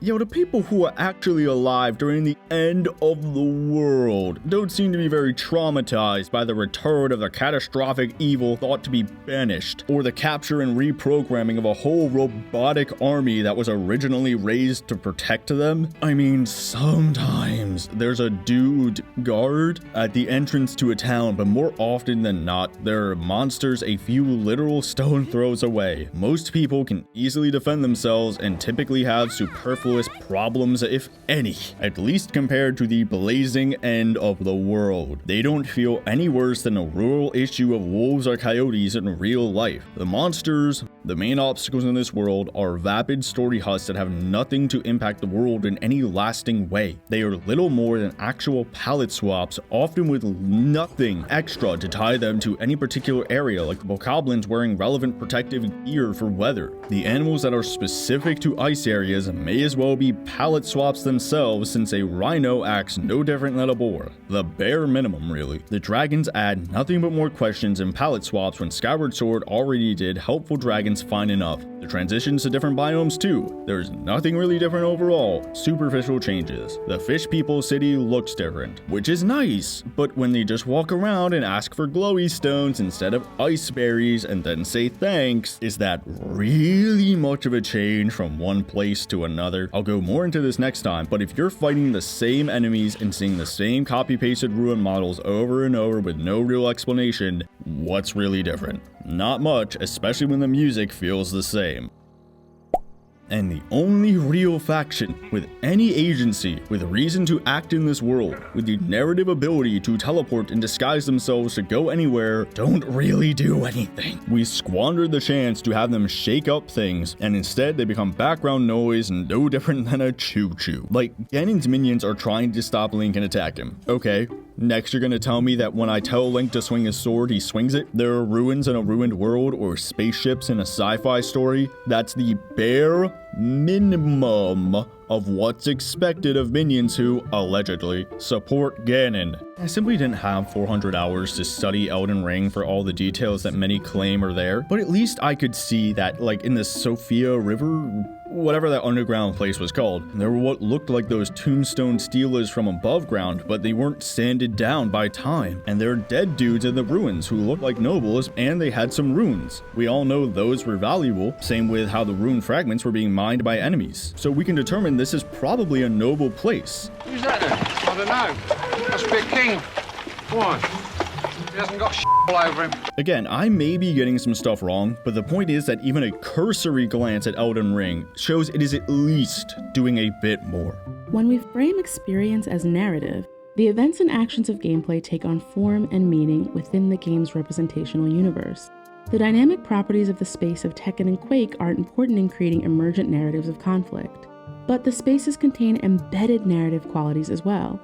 In Quake, the spaces embody the sets, props, and characters of pulp sci-fi horror.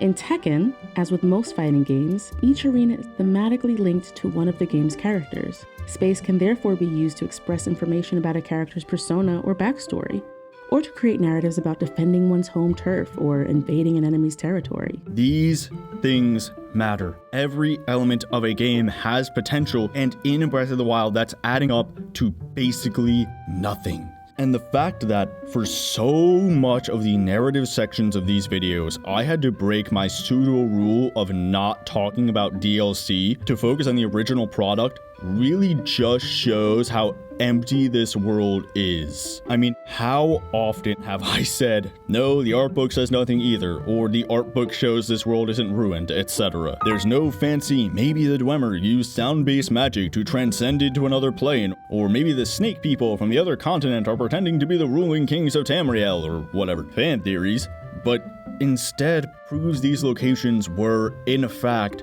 just rocks. That's it. The developers themselves gave this book the stamp of approval, so what's here is what was intended. So we can't say, well, this art book isn't canon. I mean, yeah, this shows how some locations make no sense, but it's also just kind of sad. Like, it looks like the developers had to cut the fun out of the game, with the Zonai pillars having all their fun sandblasted off, or the art book saying it has notes for houses having signs of life, but then there's basically nothing there in the game besides maybe a bed frame. But then at the same time, it's like, did you legit sell me your unfinished cut down beta of a game at full price? In those times, Breath of the Wild isn't being pathetic, it's just needlessly obtuse. Like, the weapons at the bottom of the stairwell in the main castle being labeled as possibly being used to fight the monsters in the art book when, you tell me, official art book, were they or were they not? What else would those weapons be used for? Isn't that the only reason they're kept in a castle? Just look at some of the concept art versus the game. Look at Impa's room concept art versus the actual game. It's just way more colorful and fun. It's interesting, there's more stuff and more chances for storytelling. Impa could go over the things in her room and we could see her talking about them with renewed vigor since Link is back. I mean, it kind of looks similar to the concept art for Pura's lab, and maybe that could be a point of contention between those two. Maybe they would get angry working together because they're similar or so different or whatever. Maybe Impa wants that youth potion since she's so old, but Pura won't share it for some reason, and we could learn about why. See how this opens up so much more than Impa sitting in a room with Paya being like, "Gasp, Link-san!" Like, this isn't okay. It's like when we had game instruction booklets and they had the story and explanation that you didn't really see in the game, since a text box or two to explain things might mean cutting out a dungeon or something, you know? Ever wonder why we stopped even making those instruction booklets before we all switched to downloading games? Because we put that information in the game. The Grimoire in Destiny was free, and people still rightfully flipped their tables. The Silmarillion wasn't necessary to understand and enjoy the Lord of the Rings or The Hobbit. Just look at these pictures. Look how the indie game screenshots are tucked away in the corner like they're embarrassing. The concept art looks so much more fun. Look at these notes I just didn't get a chance to use yet that just raise more questions than answers. There's so many wasted things in this open world I just didn't get a chance to talk about because I don't know, man. They had to switch to developing for the Switch, or because we got mad the game was delayed so they just rushed it out? I honestly pity this game because it's just not finished, which, you know, the developers admitted. And like, maybe you could call so much of the stuff that I critique nitpicks, but let me be honest here. That's not a real counter. I'm so sick of seeing that. Not only in these videos, but like everywhere. It's just a rhetorical dodge against actual points by saying they don't matter. But they do. Especially if they're things that the game said it wanted to do, or they taint other aspects of design, or if they add up to a bigger issue. When it comes to a game not uncommonly called the greatest ever made, it should be held to the highest standard. I mean, heck, in my syllabus for... oh god, what was this thing called? Understanding and Designing Virtual Places, North Carolina State University. On point 4, it states that prototypes will be graded on aesthetics, and one of those subpoints is the choice of typography. Would you brush off your professor and ignore their grade because they're just nitpicking your design? If your fantasy or Wingdings font didn't fit your sci-fi setting? And that kind of disdain for actual critique is a bit worrying, even if it fits into the typical rabid defense all Nintendo games get. Now, I said in the end of part 3.7 that it worries me how people were praising Breath of the Wild's lack of environmental details or consistent theming or whatever, because it meant that game companies would know they can now do nothing and get praise for it. And we'll see if Nintendo did that with Tears of the Kingdom, which wouldn't surprise me. But let's be honest, modern game companies didn't need the excuse. They'll do the absolute bare minimum to make a profit anyways, and while some games did follow Breath of the Wild's logic, plenty of others didn't in the past 6 years. I mean, the main thing I was worried about was something that I kind of didn't want to mention because it's... well, maybe saying you are wrong for having enjoyed Breath of the Wild. I don't want to say this, but I already let my mask of professionalism slip a few times before this, so... guess I'll just be honest. I mean, if you've watched this far, clearly you care about what I have to say, right? Breath of the Wild worries me because even with everything I've written about, the freedom in this game breaking all possible design or the effort to reward ratio not working, you know, there are still monster camps to fight. You can change the color of your shirt. You do have all the weird ways to kill enemies. You do still have all the Korok scenes and shrines. You know, even if we show that they're bad, they're still there. But that lack of environmental storytelling, of the world being nothing but the barest minimum of gameplay challenges of, you know, climbing a mountain, getting no reward, and being told to just enjoy having walked up the mountain itself, that being praised as good design, that's not just worrying, it's kind of scary. There's a reason I said that the lack of environmental storytelling makes me the most angry, and that comes from how scary it is seeing that praised. That's praising no work. Having the same line was used in the same way is still work. It's something. It's scary seeing people get an empty plate, chew the air, and say, boy, I sure do love this steak. Or watching a movie which was 90% black screen and 10% one-dimensional character archetypes going through a bland and hackneyed plot. Then walking out of the theater and hearing everyone praise this as the greatest movie ever made. We shouldn't encourage that. Even if you like exploring the open world and just climbing to the top of a mountain and saying, yep, that's a view alright, that's not a game. Literally, every single game in the world has that. Especially if you remove all level boundaries, which is, you know, design. Dark Souls, Metroid Prime, Skyrim, The Witcher, Assassin's Creed, they all have points where you can just clamber to a high place and say, yep, that's a view alright. Other games don't have all of their flaws papered over because they have a map in which you can walk around. Breath of the Wild isn't special for that. When you can climb up a random hill and look out and say, well, maybe you should just enjoy walking up the hill, I hear, boy, sure is nice that Nintendo made no level design, a reward system, or encounters, or story, or anything for the actual game. Better find a reason to like this. Like, I actually spent my childhood doing exactly that, climbing up hills and walking through forests, like I said in part 3.0. So maybe this is people doing what I got to do, but in a game, I don't know, that's nothing, man. You know what? No, that's not a game. And on top of all of that, it scares me seeing so many people claim you then can't judge Breath of the Wild because it's art, or ignore that we have entire academic disciplines for just that, and then see that logic expand to all discussions. Just some rhetorical trump card you can throw down and act like you know better. It makes me fear for this seemingly growing anti-intellectual attitude across the world. It's scary to see people unable to disassociate their enjoyment with quality. Taking my analyses is almost an attack on their identity because they have to align with Nintendo or Zelda who don't know or care about you. But then they proceed to tell me I'm wrong and why the game is good? Which is it? Can it be judged or not?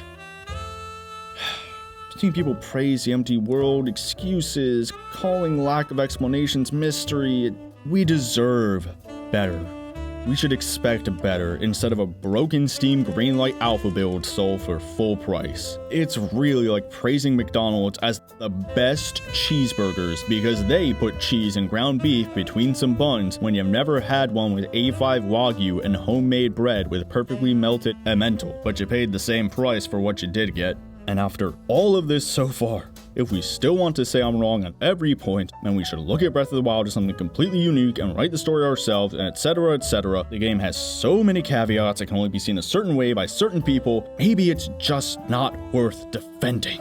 Were these last few minutes strawmanning? Probably. Or maybe I'm not using the term right. But I wanted to speak from the heart here, and I see these arguments often enough that there's something I just wanted to mention because it really does kind of scare me.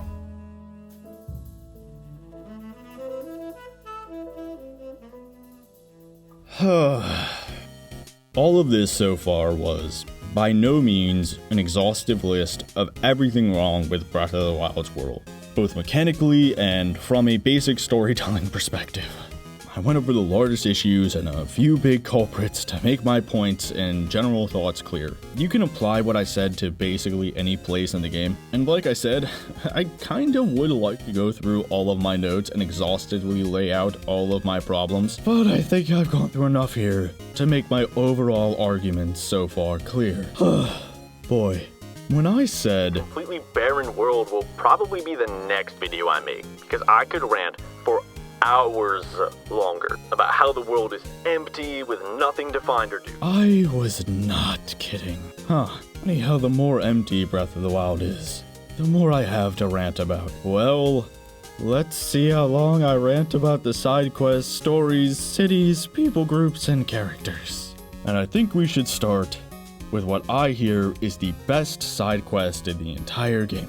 Let's see why Terrytown is one of the worst designed side quests I've ever seen. But before that, remember to work on your dreams today, because you can do it, whatever it is. I am going to sleep. Oh my god.